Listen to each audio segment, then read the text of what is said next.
Welcome back to The Explainer. Today, we're jumping straight into a truly fascinating concept, one that offers a super profound and honestly a deeply empathetic way of reframing our personal flaws, our hidden wariness, and our everyday exhaustion. Look, if you've ever felt like you're constantly just trying to hide your imperfections from the world, well, this one's really going to resonate with you. I want you to let this question really settle for a second. What if your deepest flaws are actually your greatest qualifications? I know, right? In a world that literally demands perfection around the clock, that idea sounds completely backward. But there is a seriously compelling case to be made that the very things we try so desperately to hide are exactly what make us so useful. The whole concept revolves around this beautifully poignant metaphor from our source material. Cracks are where the light gets in, cracks are where the love gets out. In today's explainer, we're going to completely deconstruct this metaphor. We're looking at how the image of a cracked clay jar can totally shift the way we view our own imperfections, our daily struggles, and, those heavy loads we all carry around so quietly. Okay, let's dive into this. Section 1. The burden of polish. The exhaustion of hiding our flaws. This starts by validating a completely universal human experience, the incredibly heavy, exhausting burden of trying to appear perfect, or, as we often call it, polished. And we see this burden everywhere, don't we? In incredibly relatable ways. Think about a mother hiding the dent in her patience from her family, or a husband who feels his voice is just too cracked to even pray out loud. Picture a widow measuring out the very last of her resources, just trying not to think about tomorrow. Or a single father emptying whatever energy he has left into his kid's lunchbox. The source points out that we all secretly haul around this massive shame of our diminishing stamina. We hide the weariness of our own thresholds, like how just running an errand or having a simple conversation can suddenly drain us completely. We're so busy trying to hold the jar steady while quietly carrying all these hidden cracks. It's because society demands this gleaming, ornate, polished vessel kept perfectly behind glass. We're taught that a worthy jar is one buffed to a literal shine by pure discipline and certainty. But the source material offers a completely different spiritual perspective. It actually elevates the ordinary chipped clay mug sitting on a worn counter. The preferred vessel isn't the one that impresses visitors on a fancy glass shelf. No, it's the tired pitcher that gets used so much, the use itself becomes a kind of prayer. Which brings us to Section 2, the clay jar metaphor. Why the ordinary is the qualification. This section completely flips the script on what makes a vessel worthy of holding something valuable. Now, what's really interesting here is how it redefines the whole concept of an inspection.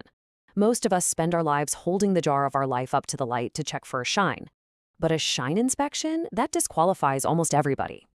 Instead, the text asks us to consider an opening inspection.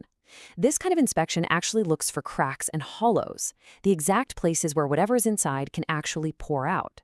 So the absolute crucial takeaway here is that the specific crack that makes you fail a shine inspection is precisely what allows you to pass an opening inspection.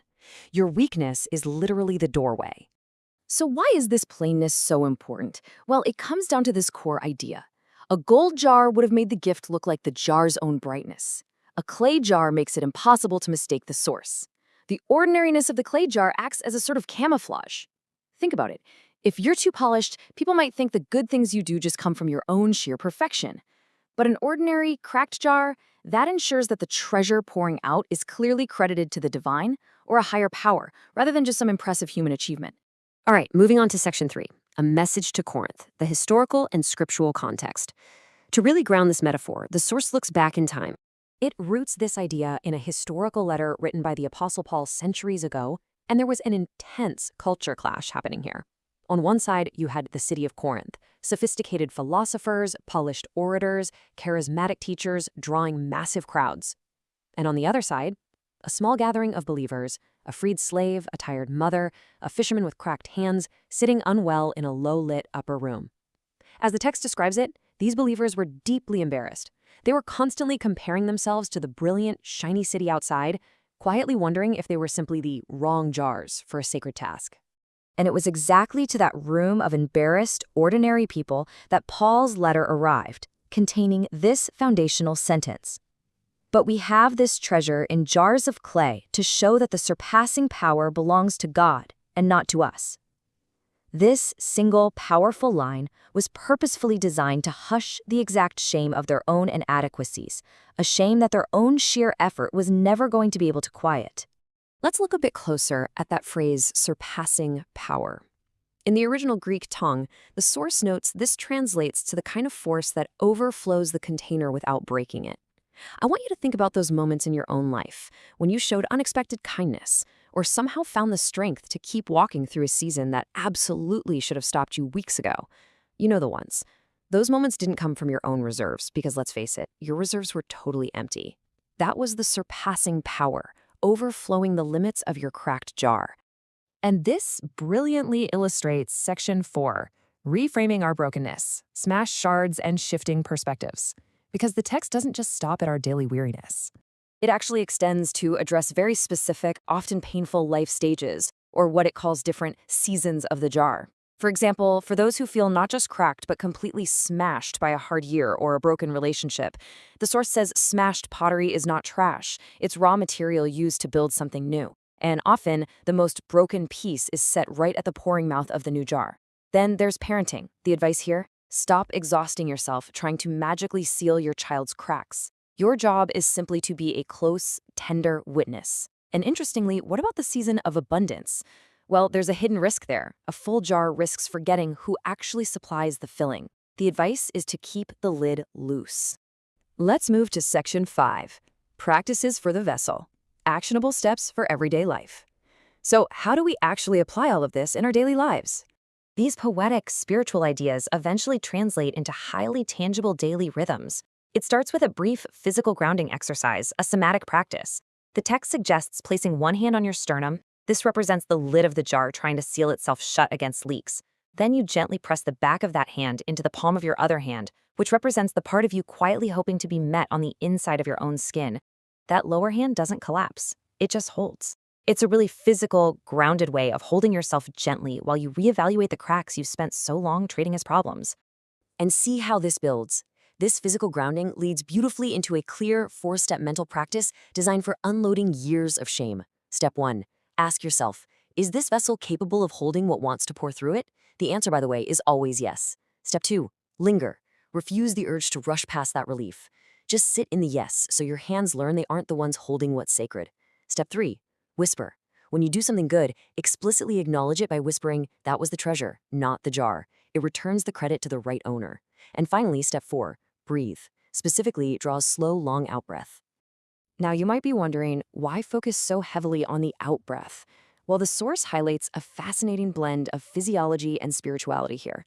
Your nervous system has likely been running on in-breaths for years, bracing, hoarding, and gripping, because it assumes your supply might run dry. A slow out-breath actively teaches the jar that the supply is not in danger. It literally tells the lid that it's allowed to remain loose. As the text calls it, it is the smallest possible trust prayer.